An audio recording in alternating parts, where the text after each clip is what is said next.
Hello everyone, welcome back to PLC Automation. This is Jaffer.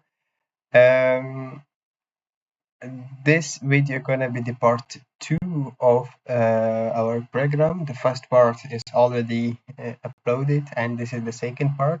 So let's talk about what we are going to build. Understand the problem, real machine, okay? Imagine a system with 5 tanks, water tanks. Just you have a system, it uses 5 water tanks, and each tank has a low level, a high level, filling valve, drain valve, it has a pump, and also it has many kinds of alarms. What we want one program that works for all tanks. For example, we will not create, like I have showed, we will not create like hundreds of tags, tank 1, level 1, level 2, level 3, but we want one program that works for all tanks. HMI that can select 1 up to 5 tanks and show all the data. Clean alarms without hundreds of tags. And to do this, first of all, let me okay, to do this, first of all, we are going to make a UDT, right? If you are onto your portal, just stop it and we are going to have a look on my screen. And UDT tanks, I have here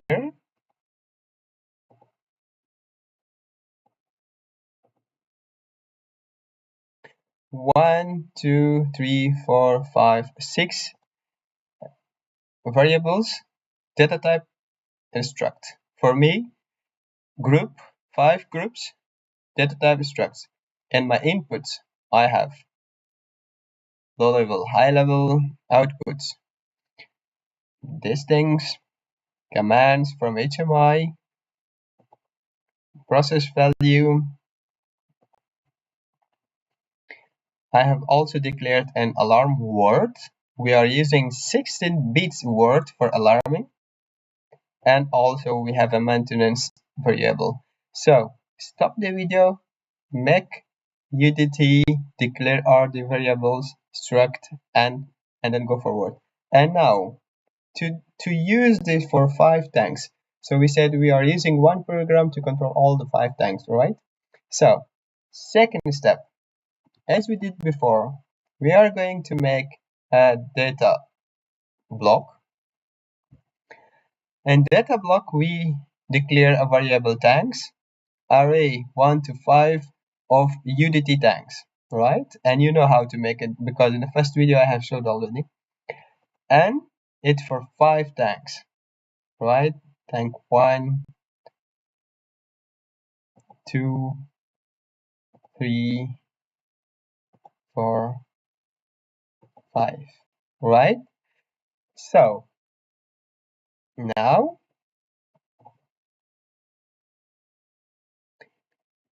we are going to make a function block, right? And I hope you know how to make a function block. So here and then a function block. Name your function block anything you want, but I have named it tank control. As a variable, cycle 1 second. In every 1 second, I want to receive my data.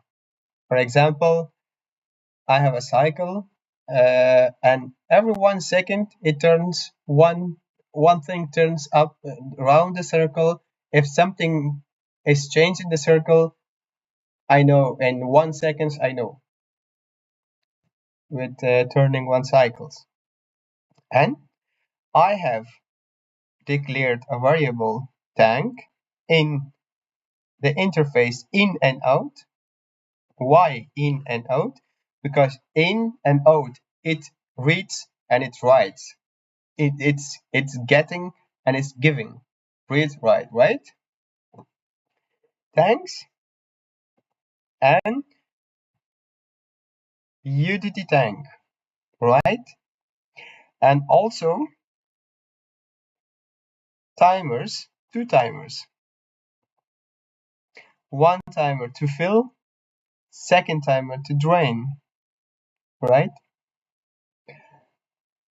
5 minutes, we have still time to go forward. All right, and now we are coming to our code. First of all, what we are going to do, we code our alarms. Let me just make a little bigger, up to 150. Yes, it should be. Okay,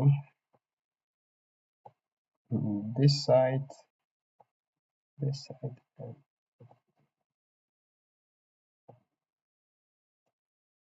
All right. Now, basic alarm condition. If tank input low level, so how to write it initially, you have to type it. For example, if I want to add here something, the same variable, for example, if tank, I have already here tank dot input, right, dot low level, and again tank, it's here, dot, again input, again dot high level, right? It's the same, right?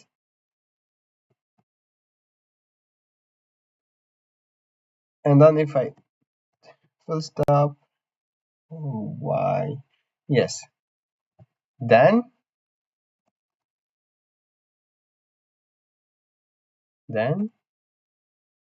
do something. Tank dot inputs dot inputs. It's alarm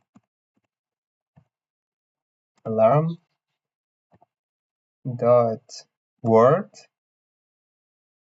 dot x 0 equals to true, right? And then and if.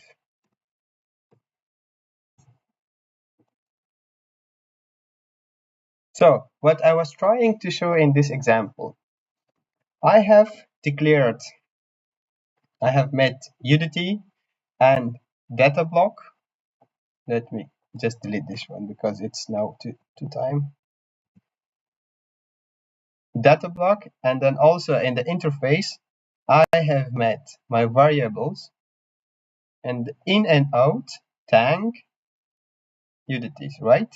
If you do the same, and what now you see in this word, you don't have to write anything, just you have to follow the steps. Just dot, it's already written there, okay? And then we reset alarm. After resetting alarms, we start and stop rules. Here, fill request allowed only if auto enable and CMD fill and not already high. So the high sensor do not have to be true to be able to fill the tank. If the high level is already true, it's already full, so you cannot fill it anymore, right? And again, you have to see, but in the description of every video, you will find the code as well. Don't worry, this is the code. Okay, I will scroll to the end. Okay, so what we did, be very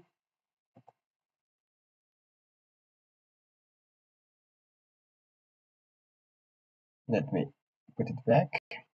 Okay, we have met a UDT and then data block and then a function block, and we call our function block in OB1, and I did it 5 times. This is the function block, right? And you see here cycle 1 as 1 second.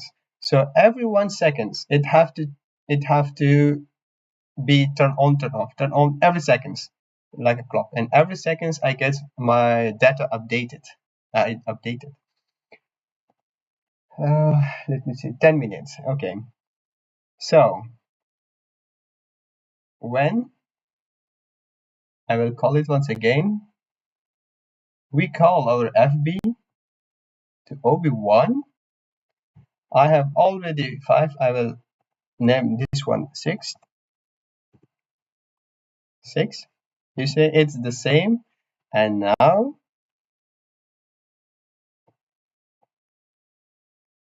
we are going to PLC tag as a cycle 1 second. We use the clock memory bits.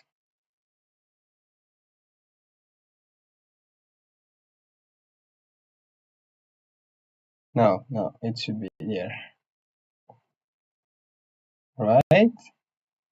And here we use our tank.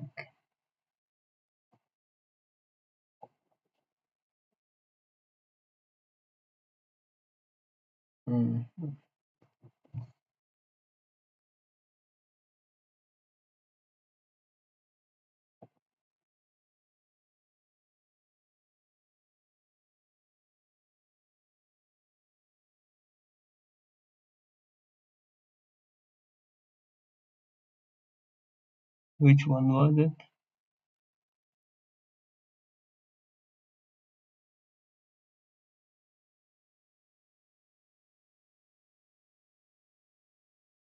Oh yeah. So since we have only for 5 tanks, we have to go back to our UDT.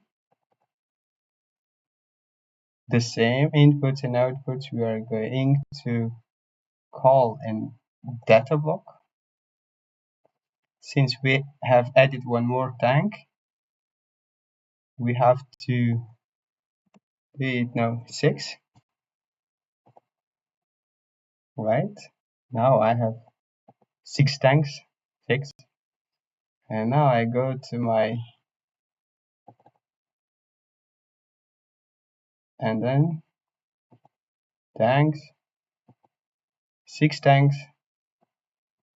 and here you are.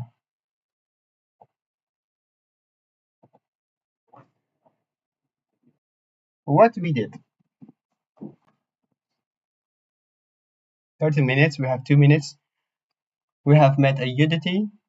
We have mapped the UDT inputs for 6 different tanks in a data block, and we have made a function block, and we have written the code, and then we have called our function block into OB1, and then we have put the inputs variable of tank 6 into tanks, and cycle 1 seconds we need a clock memory byte.